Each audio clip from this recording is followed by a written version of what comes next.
Hi everyone, I hope you're having a fantastic day. Let's continue on with the story. If you haven't already watched the first video, I suggest you do so. And be sure to like, subscribe, comment, share. And if you haven't done so already, be sure to turn on the notifications so you can stay up to date with the story. Let's begin. Where I last left you, I had a signed contract. If I could do this all over again, I would do as much research as I possibly could on the company and the person. I would ask questions like, are their prices reasonable or competitive? Are they professional? And how long have they been doing this trade for? Do they have good references that speak to their reputation? I would definitely suggest looking into other companies before finalizing a contract. In my case, I handed over my bus in July of 2018. I was quoted a 6-month build, meaning they had roughly expected it to be ready by January 2019. Before I continue, I want to say that there was work done, yet in the time I handed my bus over to them and got my bus back, this is what was partially done. The roof raised, the inside of the floor, the wheel wells to be made flat, the gas line lowered, battery compartment moved forward, and propane tank compartment. At this point, the company turned out to be one guy. His former business partner decided to step away, and so I just had one guy to deal with. No updates were being sent. Many times I would get the response that he works with his hands, so he can't send emails updating his customers since it takes time away from the actual build. And it was incredibly frustrating when there was radio silence. So I obtained a lawyer for many reasons. The contract was broken since it was close to a year and I still hadn't had any updates for when it was going to be finished. He also wanted more money since he claimed those earlier pictures I showed you were well over the cost of what I had paid.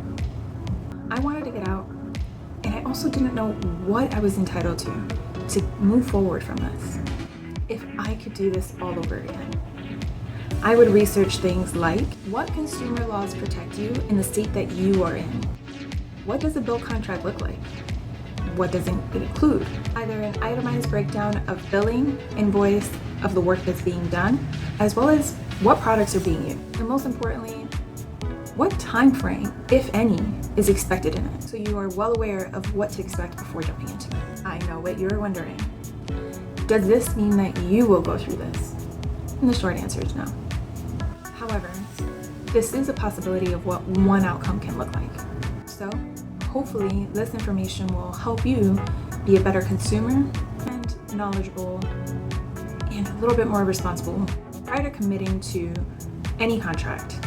That way, all of this can be avoided. Now, back to the process. This is how I got my bus back in 2020. I then had to figure out where to start. And this was my first time purchasing my own tools to commence the journey.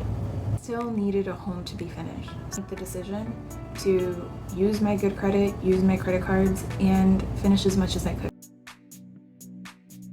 I have wonderful friends who showed up for me who I didn't think would show up for me to help me with this.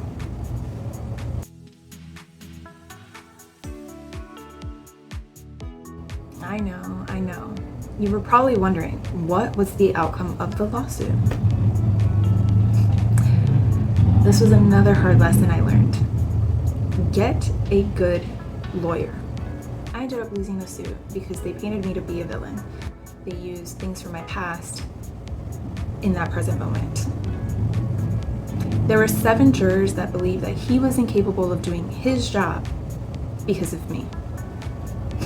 Why don't I give you a moment to digest that?